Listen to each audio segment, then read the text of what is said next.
les anuncio un ejemplo digno de imitar.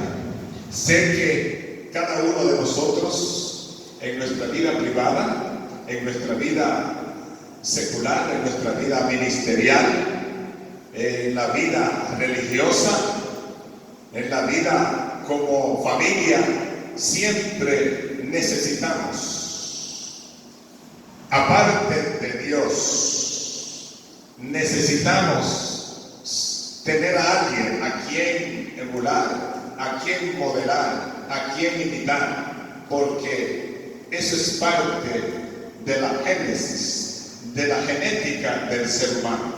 Y no que Él nos ha hecho una copia, no somos una fotocopiadora. Sin embargo, el hombre es dirigido por otros hombres y la palabra misma se encarga de demostrarnos esta teoría que estamos compartiendo con ustedes, debido a que Dios escoge hombres para que escojan a otros hombres y los coloquen en las tareas específicas que Él tiene hasta que su iglesia esté aquí en la tierra. Él hizo algunas escogitaciones o escogencias de manera directa, como lo hizo con el apóstol Pablo, como lo hizo con Moisés, pero son casos particulares. Por esto necesariamente debemos nosotros aprender a imitar las buenas acciones de los hombres y mujeres que Dios ha colocado al frente de su obra. Y yo sé que como estudiantes de la escuela primaria, del bachillerato, de la universidad, como trabajadores de una empresa, como dueños de empresa, como emprendedores, como personas particulares, siempre debemos decir, a mí me gustaría, sin ningún tipo de sentimiento de quizás, y eso sabemos que no entre nosotros está, de envidia, de egoísmo, ni nada por el estilo, pero sí en nosotros debe haber alguien en quien nosotros ponemos la mirada para decir, yo quiero ser un padre como fulano, yo quiero ser una madre como fulano, yo necesito aprender a criar mis hijos como lo crió mis abuelos, como lo crió mi abuela, como la vecina, como el vecino. Entonces esas cosas no son pecados, más bien son cosas que nos estimulan a hacer las cosas correctamente.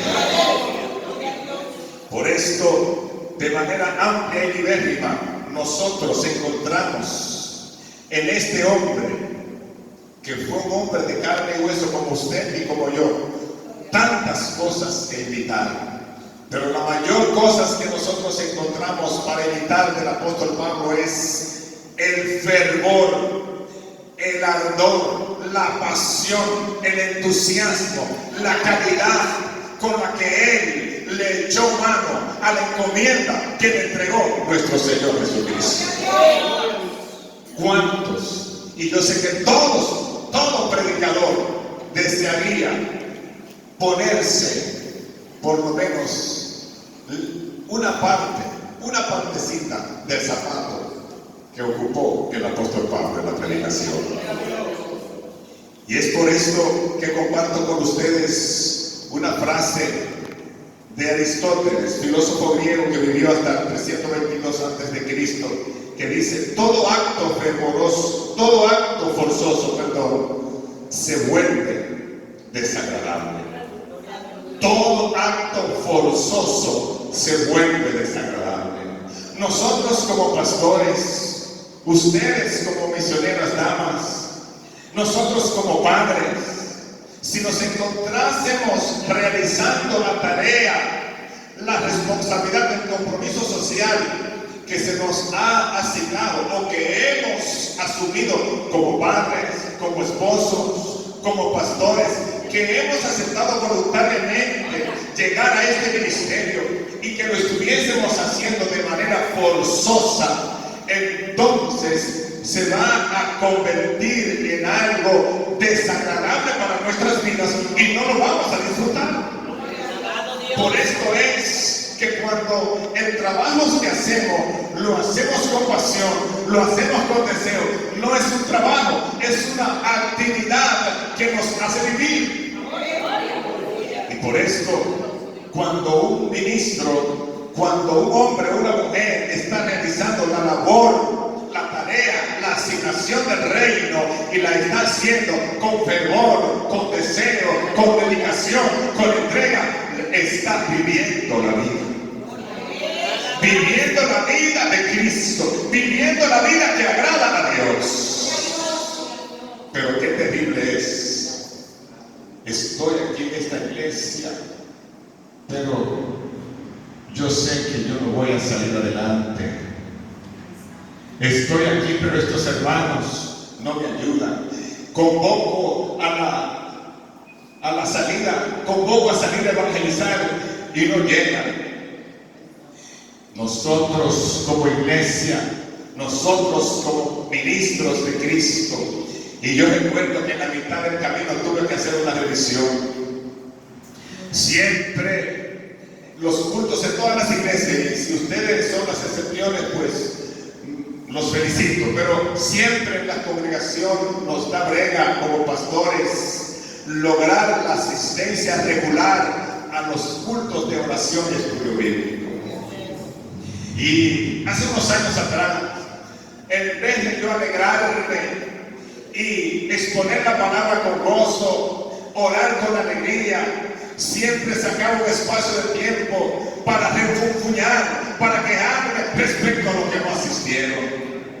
Pero en la carrera he aprendido que vale la pena gozarnos con los que han asistido.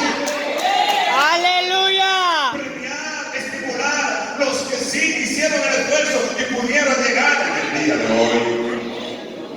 Ustedes merecen todo el aliento, todo el estímulo, porque decidieron llegar. Es posible que pudiera haber más personas en este lugar, pero vamos a gozarnos, vamos a alegrarnos y vamos a celebrar que ustedes, que nosotros pudimos llegar a este lugar para adorar y glorificar el nombre de Dios. ¡Aleluya! Maravilloso es el Señor. Cuando lo que hacemos no tiene pasión, cuando lo que hacemos no tiene vitalidad, cuando lo que hacemos nos crea amargura, es una desgracia para nuestras vidas.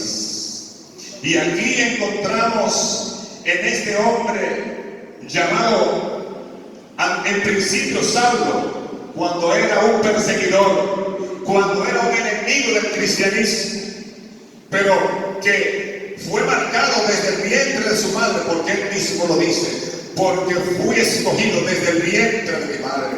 Y usted se pregunta: ¿y cómo perseguía la iglesia si fue escogido desde el principio? Pregúnteselo a Dios. ¡Amado Dios! Y es que este hombre, después que Dios lo llama al ministerio, a los 3 días de haber sido ya investido, después de que fue bautizado, después de que Ananías oró por él, que comió y que se levantó, fue bautizado, comenzó a predicar hasta el día que fue decapitado. ¡Gloria a Dios! Porque la cárcel para Pablo no era un problema. La cárcel para Pablo no era una dificultad. Los problemas a Pablo le servían de alimento para predicar este evangelio que llegó hasta nosotros. ¡Gloria al Rey! Y por esto quiero literalmente hacer un paseo con ustedes en estos versículos. A partir del versículo 17 comienza el discurso de despedida, ya en su último viaje misionero hacia esa zona, o más bien penúltimo, porque el último fue de Jerusalén hasta Roma. Y aquí nos encontramos que él envía a buscar a la iglesia de Éfeso, a los ancianos de la iglesia, porque una de las iglesias en la que Pablo le dedicó gran parte de su vida, 3 años y pico de ministerio allí, predicando, formando, machacando, regulando a aquellos hombres y mujeres de aquella congregación allá en Éfeso. Y allí Pablo tuvo grandes dificultades. Si usted se lee el capítulo 19 completo de Éfeso y parte de Hechos, y parte del 20, usted se va a dar cuenta de lo que le costó a Pablo fundar aquella congregación. Y como era una de las que le quedaban más cerca, él se aseguró de dejarle una encomienda, de dejarle un encargo a los ancianos, a los obispos, a los líderes de aquella congregación, para que tengan el sumo cuidado, para que tengan toda la atención, para que tengan todo lo que se llama el buen comportamiento como de un padre hacia sus hijos que son pequeños. Porque para Pablo, cada una de esas congregaciones fueron como un parto del cual él dio a luz a un hijo. De la misma forma que una madre que da a luz, nunca ese hijo llega a crecer, aunque tenga 60 años, siempre me llama mi niño o mi niña. Así para Pablo eran las iglesias que él fundó. Dice, enviando pues desde Mileto a Éfeso, hizo llamar a los ancianos de la iglesia. Cuando vinieron a él, les dijo, nosotros de forma literal podemos compartir con ustedes que antes de nuestro presidente o supervisor, como se le dice aquí, comúnmente marcharse a Estados Unidos, hizo varias reuniones, se empeñó en reunirse en la misma semana en la que se iba. Nos reunimos miércoles y al otro día jueves se iba, dejando los asuntos colocados en la mano de las personas que él entendía que le darían continuidad, o que le daremos continuidad a estos asuntos como lo estamos haciendo en el día de hoy. Y por ende los felicito a todos por haber acudido, aunque no esté el presidente en este lugar. Dense un aplauso a usted mismo. Aleluya. Gloria al Señor. Y dice el versículo 18, cuando vinieron a él les dijo, vosotros sabéis cómo me he comportado entre vosotros todo el tiempo, desde el primer día que llegué a Asia. Ustedes saben cómo me he comportado, si lo he hecho bien o si lo he hecho mal, si he estado aquí por intereses personales o solo para cumplir la encomienda de mi Padre, sirviendo al Señor con toda humildad. Una de las cosas que debemos imitar de Pablo es la sencillez, la humildad, siendo para mí el más prolífero, el más grande de los apóstoles. Él se considera como el más pequeño de todos. Es más, dice que no es merecedor de que se le llame apóstol, sino que como un abortivo de último fue colocado en el ministerio. Y eso es lo que lo hace grande a él. Y eso es lo que puede engrandecer a cualquier hombre y mujer que milita en este camino. La sencillez, la humildad con la que debe tomar este trabajo. Y nunca vestirse de la ropa de la arrogancia, de la petulancia o de cualquier otra cosa que solo daña a la obra de Dios. ¡Predícalo! Con humildad, con muchas lágrimas. No es que no debe llorar, porque los hombres también lloran, ¿verdad? Así es. Gloria al Señor.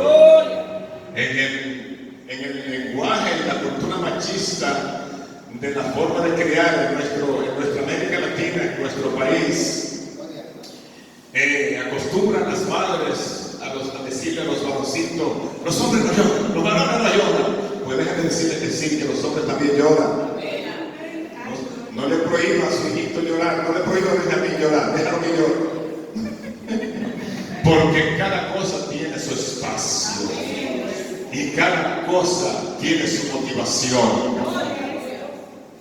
Entonces aquí dice que el apóstol Pablo, con lágrimas y pruebas que me han venido por las acechanzas, no del diablo, sino de sus hermanos los judíos, de aquellos por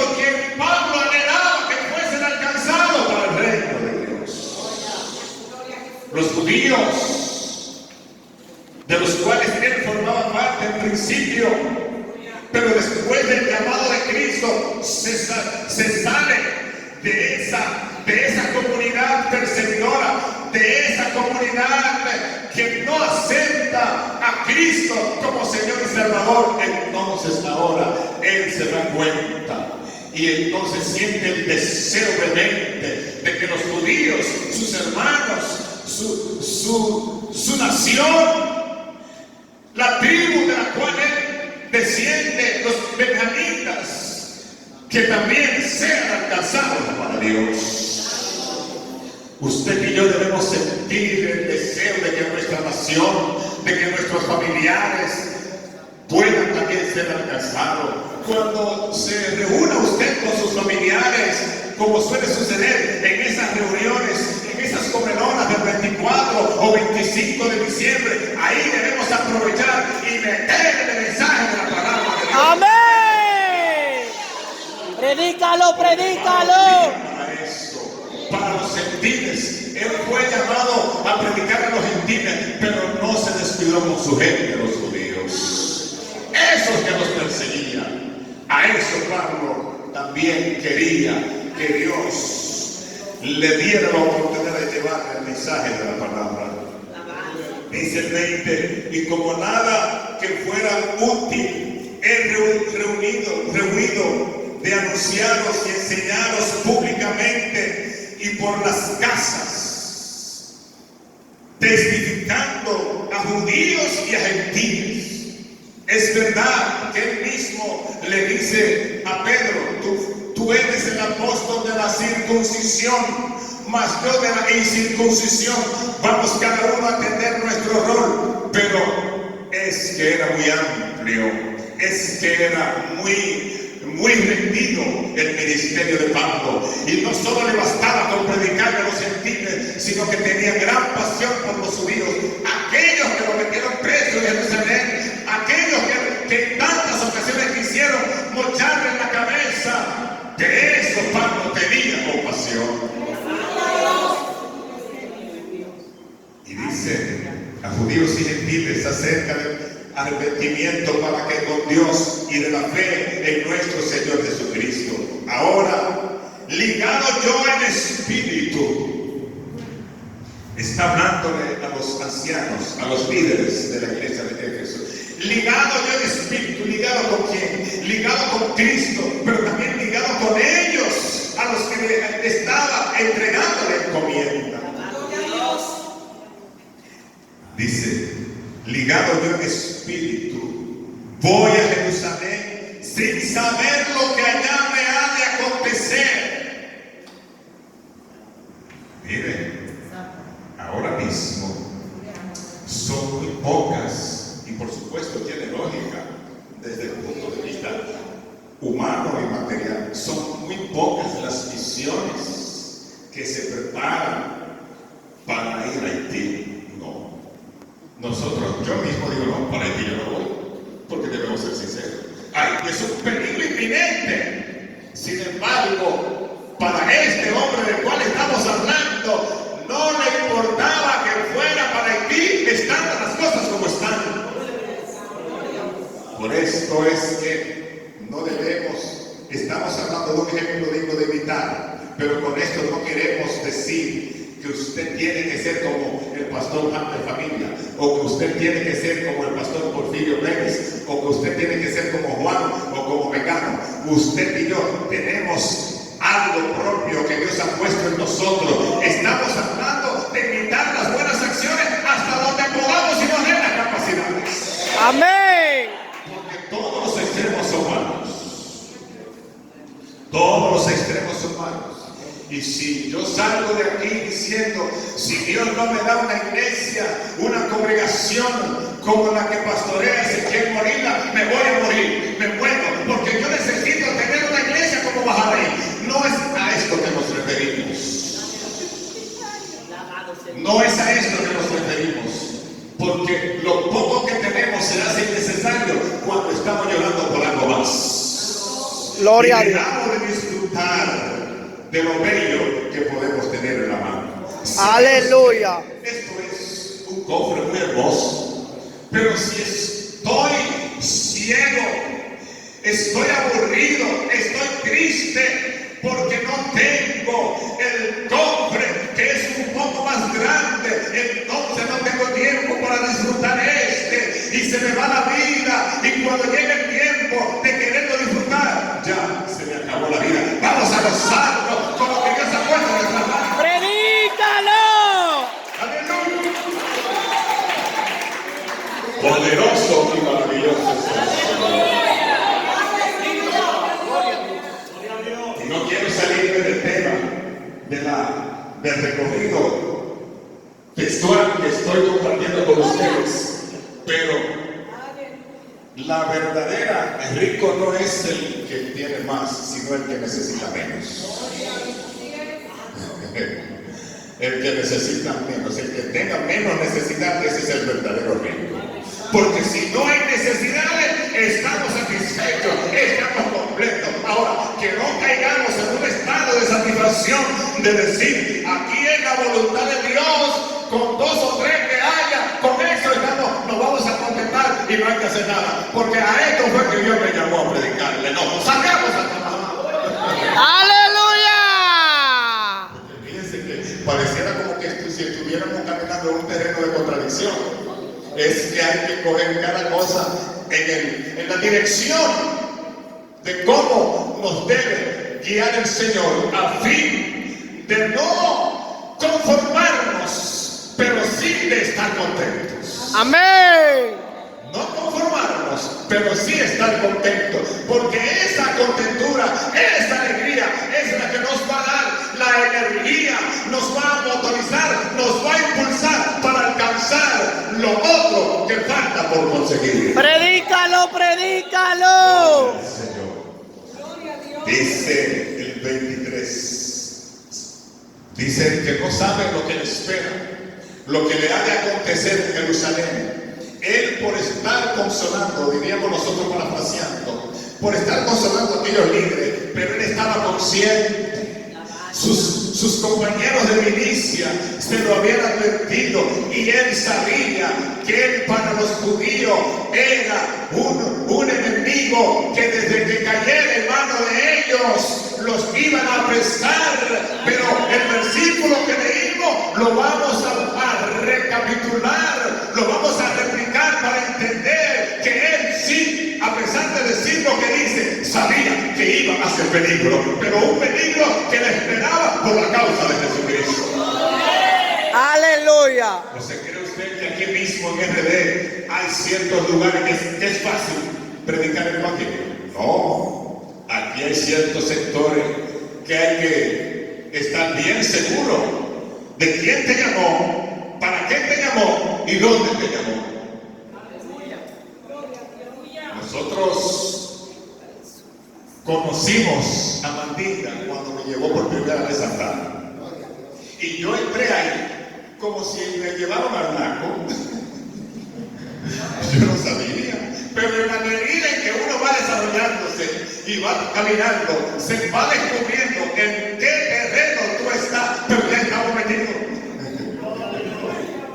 Estamos ahí porque el Señor nos llevó. Yo no conocía a Mandinga.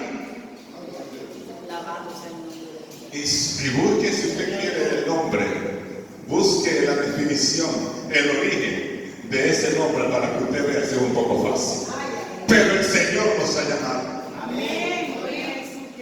Por esto dice, salvo que el Espíritu Santo por todas las ciudades me da testimonio que me esperan prisión.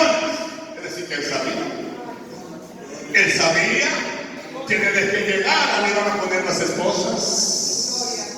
Lo iban a meter para la chinora. Le esperan prisiones y tribulaciones. ¿Sabe usted las quejas que le llegan al pastor de pastores de este concilio? ¿Sabe usted que no son quejas, que no son lloriqueos de miembros? Porque a nosotros nos llegan lloriqueos, algunos que otros, testimonios, sueños, revelaciones de hermanitos.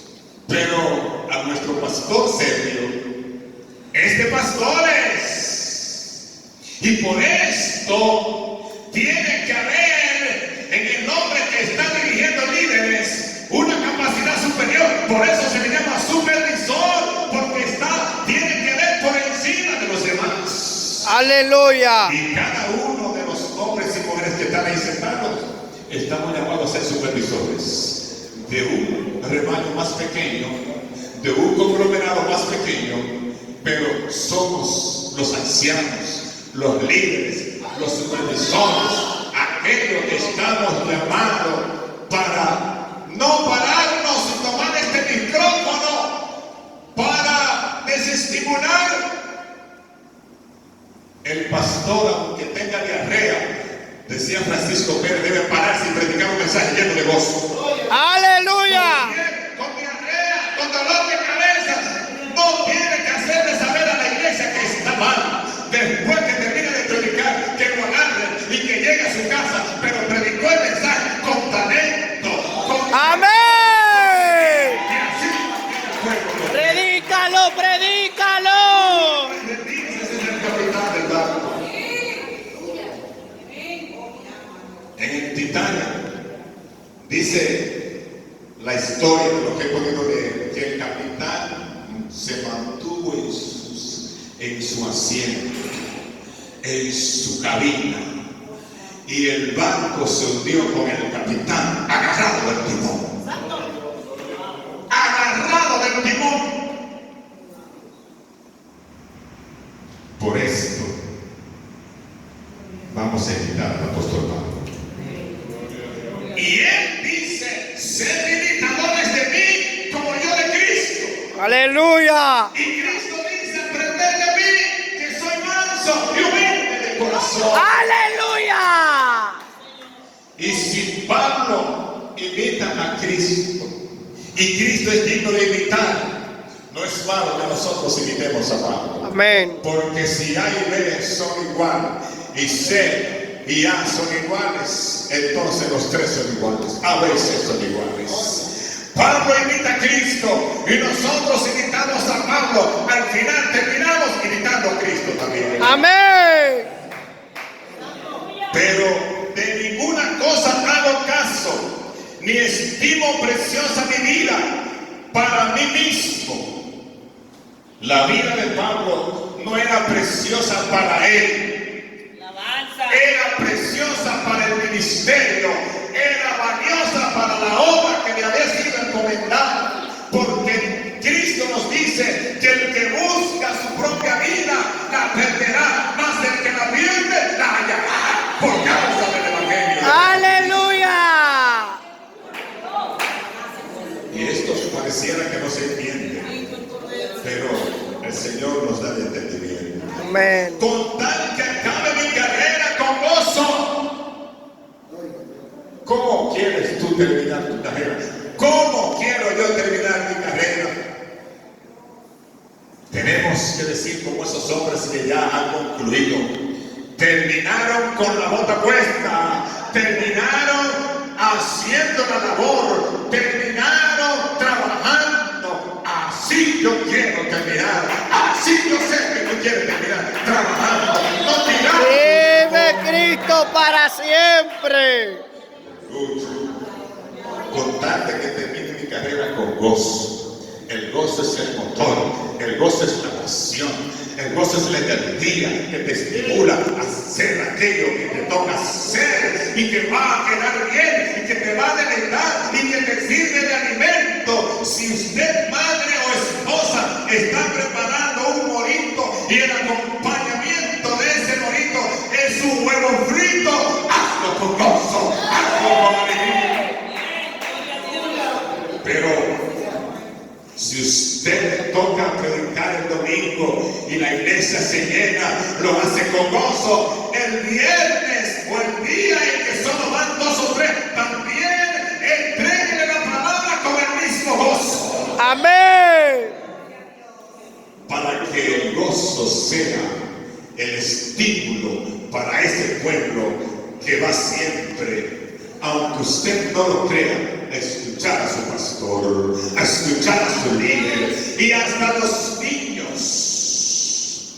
Tenemos testimonio de los los chiquitines de la congregación, que ellos, sin saber hablar, saben quién es el pastor, conocen la voz del pastor. Hay un niño allá en la congregación que él se pasa el día con su abuela y nosotros mandamos una reflexión diaria por el chat de la congregación. Bueno, la comparto también algunas veces en el chat del ministerio. Y hay un niño que él simplemente le dice: mami, shalom, pastor, shalom, porque esa es la frase con la que terminamos. Él está esperando escuchar shalom de parte de su pastor. Aleluya. ¡Qué compromiso tan grande nos toca a nosotros cuando sabemos que hasta los niños están pendientes de nuestras acciones, de nuestro comportamiento, a ver si están recibiendo cada día el alimento espiritual de un hombre que necesita ser llevado de la mano, o de un hombre que tiene el fervor, que tiene el compromiso, que tiene el gozo, que tiene la pasión para que esos hermanos también reciban esa misma vitalidad. Aleluya. Gloria a Dios. Predícalo. Cabe mi carrera con gozo y el ministerio que recibí del Señor Jesús para dar testimonio del Evangelio de la gracia de Dios. Y ahora yo sé que ninguno de todos vosotros entre quienes he pasado predicando el reino de Dios verá más mi rostro. Aquí, aunque uno no quiera, tiene que sentir un poco de tristeza. Si la sentimos nosotros un poco de congoja, ¿cuánto más aquellos líderes ancianos que estaban ahí en vivo recibiendo las palabras del apóstol Pablo?